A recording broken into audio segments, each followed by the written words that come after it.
How far would the US government go in order to justify going to war with another country? Would they stage hijackings?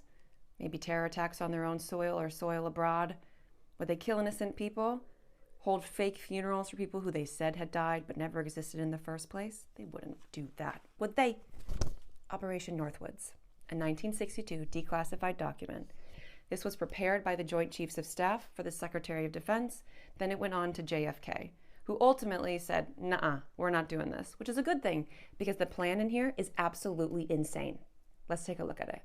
Little background first. At the time, Fidel Castro was ruling Cuba. The US didn't like that. They wanted to replace him with someone who aligned with US interests. They tried assassinating him. They tried inciting a revolt within the country.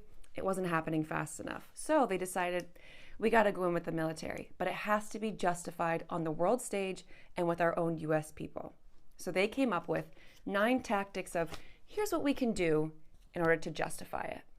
By looking at these, even though they weren't approved, we can see that maybe we need to start to question things that have happened in the world. Maybe the past, present, and future.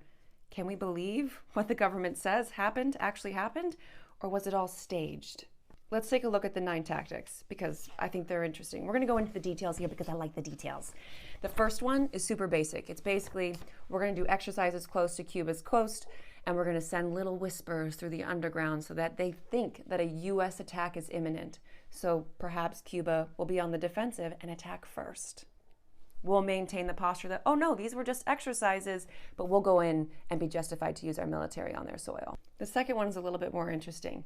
They plan an attack on their own Guantanamo base. They're going to use Cuban friendlies dressed in Cuban military uniforms so it looks real. They'll put a group outside of the gate, have them start a riot, put some of them inside the base so it looks like they're being attacked, blow up some ammunitions, blow up a U.S. plane. Actual damage will be done to the structures. Then they're going to pretend like they capture the bad guys. Again, these are Cuban friendlies. This is all fake. And the most interesting part of this one is they're going to sink one of the U.S. ships off the coast, blame it on the Cubans, of course, and hold mock funerals for the people who died. There was no one on the ship. This is all fake. The third one involves using a drone ship off the coast of Havana or Santiago, so the civilians see what happens and believe it. Okay? The Cuban military is obviously going to be curious about this U.S. ship that's so close, so they're going to send out someone to check it out. When it gets close, they blow up the U.S. ship. That way it looks like this Cuban boat did it, but no, they didn't. Then they're going to stage rescue efforts to save the crew who might have survived the attack. Again, there was no one on the boat in the first place. The fourth tactic, this is where we see the first instance of them being willing to sacrifice innocent lives. So they're looking at a refugee boat that's going from Cuba to US. Blow it up. It can be real or simulated. They also say we could foster attempts on lives of Cuban refugees in the United States, even to the extent of wounding in instances to be widely publicized. You've seen already, and throughout this, that anything that happens, they're going to publicize this on the news so that people believe that the Cuban government is rash, irresponsible, they can't be trusted, they're dangerous. So the U.S. has a moral responsibility to go in and stop them. Number 5, capitalize on what Cuba is doing in other countries, publicize it, and then create more events that we do but blame it on Cuba, such as burning sugarcane fields, or perhaps a weapons shipment is found on the coast of one of these countries and we blame it on Cuba. This is the US doing all of these things. How many times have we heard about weapons shipments that were intercepted by the US military and blamed on another country? Was it actually, or was it us trying to justify military intervention in those countries? Will we ever know? I don't think so. Number 6. Here we see that the US proposes building out a plane that looks like Cuban Air Force. The idea behind this one is to fly the fake Cuban military plane close to civilian airliners so they think that they're about to be hijacked or shot down by the Cuban military.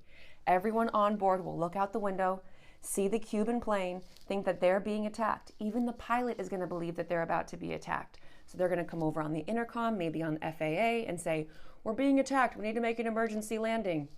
It's the US the whole time. Number 7 simply states that we need to have an ongoing campaign of apparent hijackings of civilian planes so people feel more fear. That's insane. But it leads us to number 8. I'm going to read direct from the document on this one.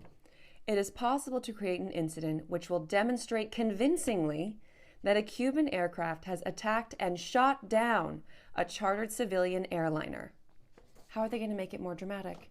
They're going to say that it was a group of college students who were going on holiday, and they outline exactly how they're going to do it. So there will be 2 planes. One's a drone.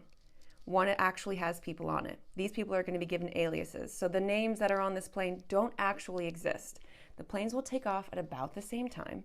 Civilians will land safely, exit, disappear. Those people don't exist. The drone will keep going.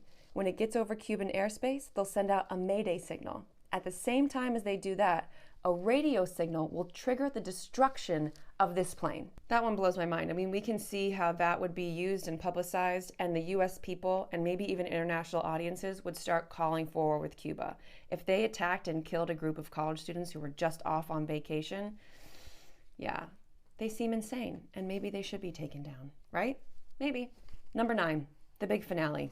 This one involves lying to the US service members.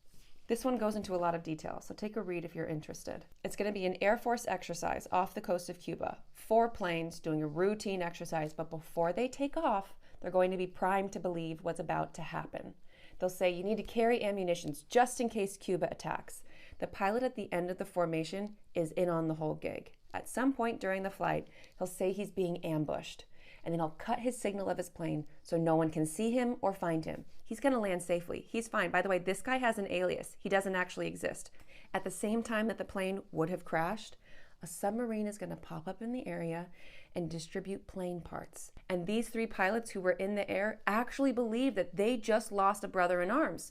So they land. This is what it says.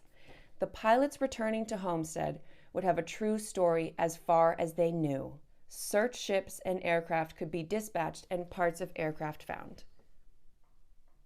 So they're going to lie to their own military members. They lie to the public, they publicize everything, they hold fake funerals, they send lists of fake victims off to the news. It is absolutely insane the lengths with which they are willing to go and lie to the American people and the world.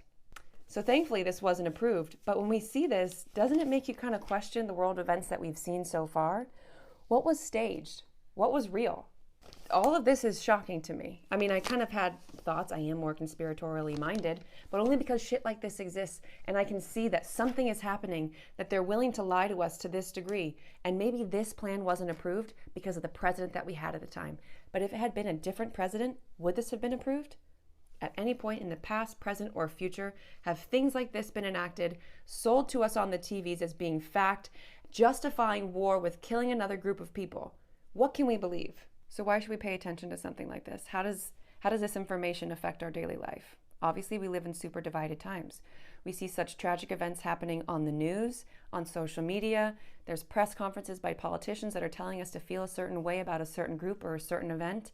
But what if those things were orchestrated to get us to feel a certain way? What if this division has been created? We're holding on so tight to these things that we perceive as facts, but what if they aren't facts? What if they aren't? I don't think that we can ever know if anything is with absolute certainty a fact. So what if we loosened up a little bit and we're open to the possibility that something may not be exactly as it seems or as we've been told? And maybe we won't trust blindly into the government.